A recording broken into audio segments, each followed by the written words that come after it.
This video is sponsored by BuyMode shopping app. BuyMode e-shopping application is one of the best online shopping app now available on Play Store and App Store. Click below link and install application. Thank you. Hello friends, welcome to my channel. இன்றைக்கி நம்ம கொத்தமல்லியில் சாதத்தோடையும் சப்பாத்தி பூரி கூடி சாப்பிட்றக்கும் ஒரு அருமையான side dish recipe செய்கிறது எப்படின்னு பார்க்கலாங்க. கொத்தமல்லியில் நம்ம முடிக்கு நிறைய ரெசிபிஸ் ட்ரை பண்ணியிருப்போம். கொத்தமல்லி சட்னி, கொத்தமல்லி சாதம், கொத்தமல்லி துவையல் நிறைய செஞ்சுருப்போம். ஒரு முறை இந்த மாதிரி ட்ரை பண்ணி பாருங்கள், டேஸ்ட் அட்டகாசமாக இருக்குங்க. வாங்க எப்படி பண்ணுறதுன்னு பார்க்கலாம். ஒரு அரைக்கட்டு அளவு கொத்தமல்லி, நல்ல ஃப்ரெஷ்ஷான கொத்தமல்லி இலையை எடுத்துகிட்டு க்ளீன் பண்ணி கழுவி எடுத்து வச்சுருக்கிறேங்க. இதை பொடி பொடியாக கட் பண்ணி எடுத்துக்கலாம். நல்லா கொஞ்சம் பிஞ்சு இலையாக எடுத்துக்கோங்க. பழுத்த இலையோ இல்லை முத்தன இலையோ சேர்த்துற வேண்டாம், கசப்பு தன்மை வந்துடும். கொஞ்சம் பிஞ்சு இலையாக எடுத்துக்கோங்க. அடுத்ததான் ஒரு 100 கிராம் அளவுக்கு துவரம்பருப்பு எடுத்துகிட்டு 2-3 டைம் நல்லா கழிஞ்சிட்டு குக்கரில் சேர்த்துருக்குறாங்க. நீங்கள் இது துவரம்பருப்புலையும் செய்யலாம், பாசி பருப்புலையும் செய்யலாம். நான் இன்றைக்கி துவரம்பருப்பு எடுத்துருக்கிறேன். இது கூட ஒரு 2 பல்லு பெரிய சைஸ் பூண்டு எடுத்து 2ஆக கட் பண்ணி சேர்த்துக்கலாங்க. அது கூடவே ஒரு 1/2 டீஸ்பூன் அளவுக்கு சீரகம் சேர்த்துக்கலாம்.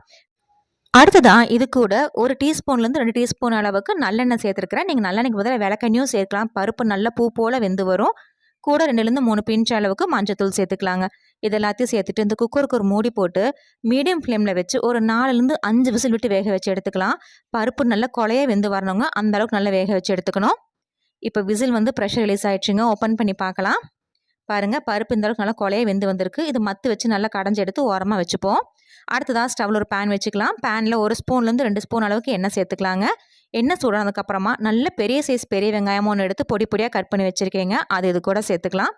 இந்த வெங்காயம் நல்லா கண்ணாடி பதத்துக்கு வதங்கி வரணுங்க, அந்த அளவுக்கு நல்லா வதக்கி எடுத்துக்கலாம்.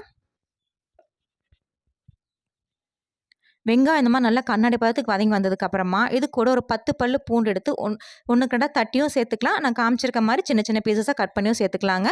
இந்த பூண்டோட பச்சை வாசனை போகிற அளவுக்கு 2 நிமிஷம் நல்லா வதக்கி எடுத்துக்கலாம். பூண்டு நல்லா வதங்கினதுக்கப்புறமா 2 பச்சை மிளகாய் எடுத்து சின்ன சின்ன பீசஸாக கட் பண்ணி வச்சுருக்கேன், அது இது கூட சேர்த்துக்கலாங்க. இப்போ குழந்தைகளுக்கு கொடுக்குற மாதிரி இருந்தால் நீங்கள் 2ஆக கீரி கூட சேர்த்துக்கோங்க. இந்த பச்சை மிளகாயோட பச்சை வாசனை போகிற நல்லா வதக்கி எடுத்துட்டு இது கூட நல்ல பழுத்த நாட்டு தக்காளியாக 2 தக்காளி எடுத்து வச்சுருக்கேங்க, எடுத்து ரேண்டமாக கட் பண்ணி வச்சுருக்கேன், அது இது கூட சேர்த்துக்கலாம். நல்லா பழுத்த தக்காளியாக கொஞ்சம் புளிப்புள்ள தக்காளியாக சேர்த்துக்கோங்க, அப்போ தான் நல்லா சுவையாக இருக்கும். இந்த தக்காளி நல்ல கொலையாக வதங்கி வரணுங்க, அந்த அளவுக்கு நல்லா வதக்கி எடுத்துக்கலாம்.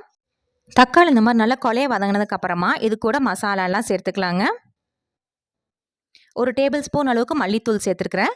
கூட காரத்துக்காக 3/4 ஸ்பூன் அளவுக்கு தனி மிளகாய்த்தூள் இல்லை சாம்பார் மிளகாய்த்தூள் எது வேணால் சேர்த்துக்கலாம். நான் இன்றைக்கி சாம்பார் மிளகாய்த்தூள் சேர்த்துருக்குறேங்க.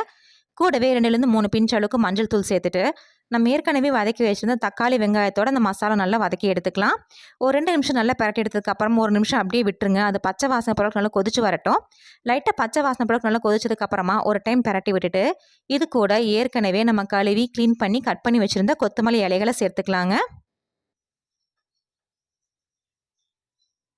கொத்தமல்லி இலைகளெல்லாம் சேர்த்துனதுக்கப்புறமா நம்ம ஏற்கனவே வதக்கி வச்சுருந்த அந்த வெங்காயம் தக்காளி